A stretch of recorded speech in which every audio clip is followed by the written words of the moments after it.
Pesan Padre Pio hari ini 30 September. Tak pernah terlintas dalam pikiranku untuk melakukan balas dendam. Aku telah mendoakan para pemfitnah itu dan aku tetap berdoa bagi mereka. Mungkin kadang-kadang harus kukatakan kepadanya, Tuhan, jika hukuman diperlukan untuk mengubah perilaku mereka, maka hukumlah mereka agar jiwa mereka dapat diselamatkan. Saudari-saudaraku terkasih, apa makna pesan Padre Pio hari ini?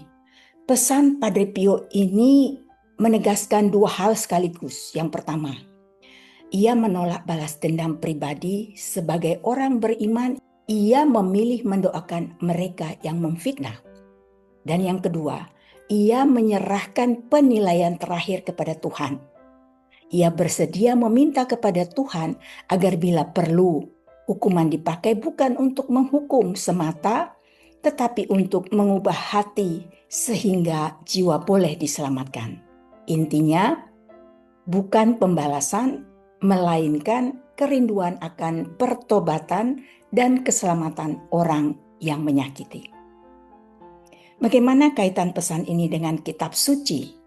Kita bisa lihat dalam 4 ayat. Yang pertama, di dalam Matius 5 ayat 44 atau Lukas 6 ayat 28. Yesus mengajar, kasihilah musuhmu dan berdoalah bagi mereka yang menganiaya kamu.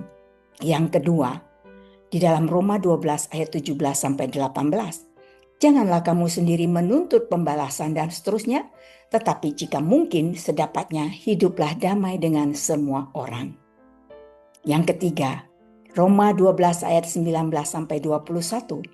Janganlah membalas kejahatan dengan kejahatan dan seterusnya. Janganlah dikalahkan oleh kejahatan, tetapi kalahkanlah kejahatan dengan kebaikan. Yang keempat, di dalam 1 Petrus 2 ayat 23. Teladan Kristus ketika difitnah dan dicela, ia tidak membalas celaan itu. Kitab suci sungguh jelas menyampaikan kepada kita semua, bukan untuk memusuhi musuh, tetapi mendoakan.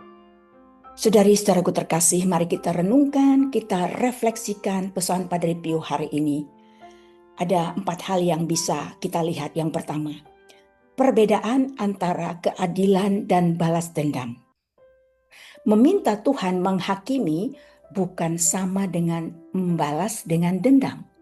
Padre Pio menyerahkan keadilan ke tangan Tuhan yang Maha Tahu dan penuh belas kasihan, supaya hasilnya membawa pertobatan, bukan hanya kehancuran. Yang kedua, doa sebagai senjata rohani. Mendoakan pemfitnah menunjukkan iman, percaya bahwa doa dapat melepaskan orang dari kebencian dan membuka hati mereka. Yang ketiga, batas sehat terus perlu. Menolak balas dendam tidak berarti tunduk pada penyiksaan. Boleh atau dan bijak menetapkan batas agar tidak terus disakiti, sambil mendoakan perubahan hati pelaku.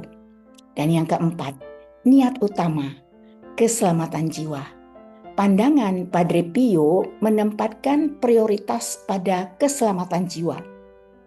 Bahkan bagi orang yang berbuat salah, itu sangat kristiani dan menantang. Semoga pesan Padre Pio hari ini menginspirasi kita semua. Mari kita bersatu dalam doa, dalam nama Bapa dan Putra dan Roh Kudus. Amin.